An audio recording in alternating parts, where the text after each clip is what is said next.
अस्सलाम वालेकुम everyone. Friend कैसे हैं आप लोग? उम्मीद करती हूँ आप सब खैरियत से होंगे। अल्हम्दुलिल्लाह से की दुआओं से हम सब भी खैरियत से हैं।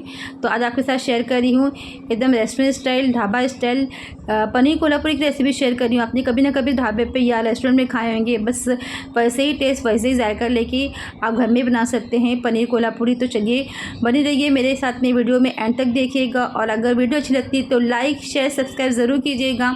तो चलिए स्टार्ट करते हैं। क्या क्या लगने वाले इंग्रेडिएंट है वो देख लीजिए। तो यहाँ पे मैंने पनीर ले ली हूँ, ये पैकेट वाला पनीर है 200 ग्राम है। साथ ही यहाँ पे शिमला मिर्ची और मैंने यहाँ पे प्याज ले ली, ऑनियन ले ली हूँ, इसे क्यूब में कट कर लेंगे। और कश्मीरी मिर्ची और काजू को मैंने वार्म वाटर में यानी कि गर्म वाटर में भिगो के रख देती। यहाँ पे मैंने सूखा नारियल और तिल और खसखस ले ली हूँ, इससे टेस्ट बहुत अच्छा आता है। साथ में प्याज है और टमाटर है। तो प्याज टमाटर और सब तो बाद में यूज़ होगा। तो सबसे पहले हम यहाँ पे पनीर को कट कर लेंगे। तो पनीर को आप अपने हिसाब से छोटा बड़ा कट कर सकते हैं। तो आप इसको क्यूब में कट करिए, जैसे भी आपको कट करना आप वैसा कट कर सकते हैं। तो मैं यहाँ पे क्यूब में कट कर रही हूँ, छोटे छोटे पीसेस में। तो यहाँ पे सबसे पहले पनीर को कट कर लेते हैं और बहुत टेस्टी, बहुत ही यम्मी सा बनता है, बहुत ही अच्छा बना था, बहुत टेस्टी बना था। तो आप ज़रूर ट्राई करिएगा। तो देखिए मैंने पनीर को कट कर लिया है क्यूब में, छोटे छोटे पीसेस में कट कर लेंगे।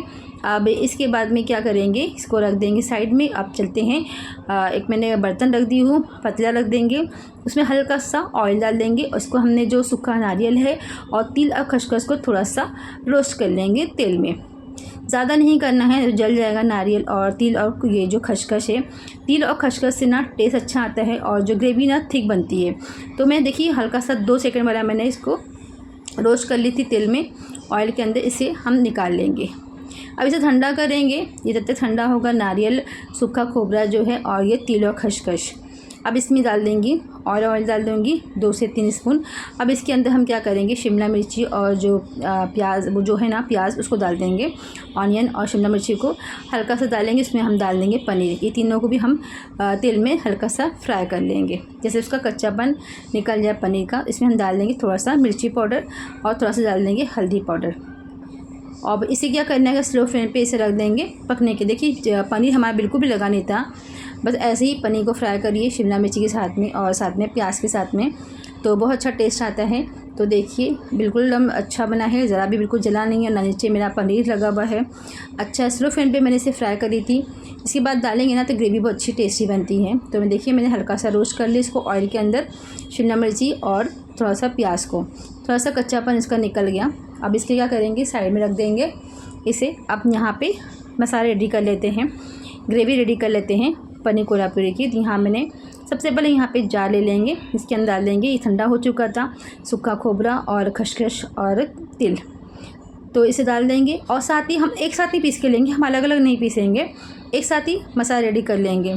तो यहाँ पे डाल दूँगी ये जो कश्मीरी मिर्ची है ना, ये कलर वाली मिर्ची है, इससे टेस्ट बहुत अच्छा आता है। और साथ ही मैंने काजू को भिगो दी थी गर्म पानी में, ये डाल देंगे। और ये पानी हम फेंकेंगे नहीं, वेस्ट नहीं करेंगे, यही पानी में हम मसाले में डाल के पीस लेंगे। और जो टमाटर ली थी मैंने 2 टमाटर, ये डाल देंगे।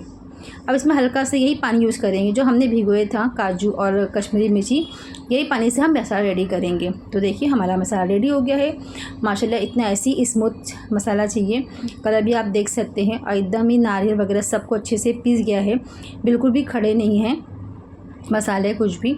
और कलर भी देखिए ऐसा ही चाहिए एकदम इसका टेक्स्चर। तो चलिए इसे रख देते साइड में। अब चलते हैं गैस की तरफ। अब जो बर्तन में हमने पनीर को फ्राई किया था, वही बर्तन में हम ऑयल डाल देंगे 2 स्पून और साथ ही यहाँ पे बटर यूज़ करूँगी। आपके पास बटर है तो आप डालिए, तो स्किप भी कर सकते हैं, ऐसा ज़रूरी नहीं है। और यहाँ पे मैं ज़ीरा ऐड कर दूँगी और ज़ीरे के साथ में यहाँ पे प्याज ऐड कर दूँगी।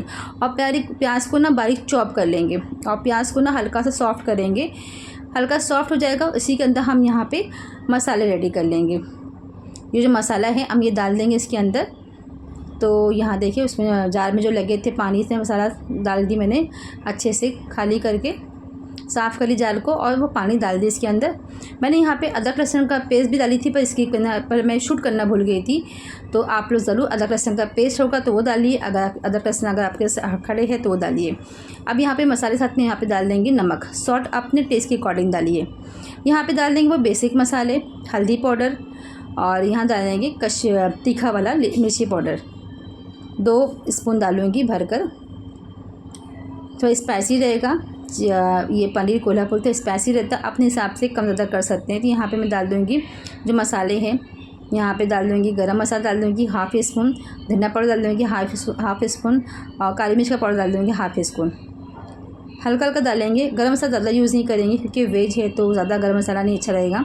मैं देखिए आपने देख रहे होंगे मैं एकदम हल्का हल्का डाली थी मैंने, हाफ़ स्पून से भी कम डालने का। और देखिए इसे रख देंगे पकने के लिए। तो देखिए ऑयल सेपरेट हो गया, यानी कि हमारा मसाला अच्छी तरह से पक गया है, कुक हो गया है। अगर मसाला अच्छी तरह पक जाता है ना तो ऑयल सेपरेट हो जाता है। तो देखिए मसाले को रख दी थी मैंने 5 से 10 मिनट तक के, तो अच्छा सेपरेट हो गया ऑयल भी। अब अपने हिसाब से आप पानी ज़्यादा कम ज़्यादा कर सकते हैं, आपको ठीक चाहिए, आप लोग को ग्रेवी पतली चाहिए तो मैंने तो यहाँ पे थोड़ा ही पानी ऐड कर दी, ये ग्रेवी थोड़ी थिक ही रहती है। अब देखिए इसे मैं देखिए अब यहाँ पे मसाला थोड़ा पक गया है, तो इसी के अंदर पनीर और जो शिमला मिर्ची है ना वो प्याज वो ऐड कर देंगे और इसे स्लो फ्लेम पे रख देंगे पकने के लिए। ये देखिए और बहुत अच्छा बनाता है, बहुत टेस्टी बनाता है, एकदम रेस्टोरेंट स्टाइल बनाता है। ढाबा में हम खाते हैं पनीर कोल्हापुरी उस तरह का बना था। आप इसे चपाती से, पराठे से, तंदूरी रोटी से, जिससे भी खाना आप खाइए बहुत टेस्टी बनता है। ढक देंगे और इसे कुक होने देंगे। तो देखिए फ्रेंड्स माशाल्लाह ग्रेवी अच्छी बन गई है, ठीक है। ग्रेवी जैसा भी आपको चाहिए तो आप उस हिसाब से कर सकते हैं। अगर आपको और ठीक चाहिए तो उसे और सूखा के लीजिए। अब इसमें डाल रही है थोड़ी सी कसूरी मेथी। कसूरी मेथी ज़्यादा मत यूज़ करिए तो उसका जो कड़वापन आ जाता है। और साथ में यहाँ पे यूज़ कर रही हूँ फ्रेश क्रीम, थोड़ा सा डालूँगी, 2 से 3 स्पून में फ्रेश क्रीम ऐड करूँगी ग्रेवी के अंदर। तो इससे जो ग्रेवी में जो ना अच्छा क्रीमीपन आता है, अच्छा मतलब टेस्टी बनती है पनीर कोल्हापुरी। तो अगर आप पनीर के आइटम बना रहे हो या तो आप चिकन बना रहे हो उसमें ज़रूर फ्रेश क्रीम यूज़ करिए। अगर आपके फ्रेश क्रीम नहीं है तो आप जो घर की मलाई है ना वो यूज़ करिए, वो अच्छा रहता है घर की मलाई भी। अब यहाँ पे मैंने फ्रेश क्रीम डाल दी 2 से 3 स्पून, साथ ही यहाँ पे हरा धनिया ऐड कर देंगे। तो देखिए हमारी ग्रेवी रेडी हो गई है पनीर कोल्हापुरी, एकदम रेस्टोरेंट स्टाइल, ढाबा स्टाइल कहेंगे। बहुत टेस्टी, बहुत ही यम्मी सी बनी थी। तो इसे अभी सर्व कर लेंगे। तो यहाँ पे मैं डिश में निकाल रही हूँ गाइज़, आप लोग ज़रूर बनाइएगा पनीर कोल्हापुरी एकदम ढाबा स्टाइल। अगर आपने कभी नहीं खाया होगा तो आप लोग ज़रूर ट्राई करिएगा मेरी रेसिपी देखकर माशाल्लाह। तो यहाँ पे ऊपर से फ्रेश क्रीम डाल देंगे।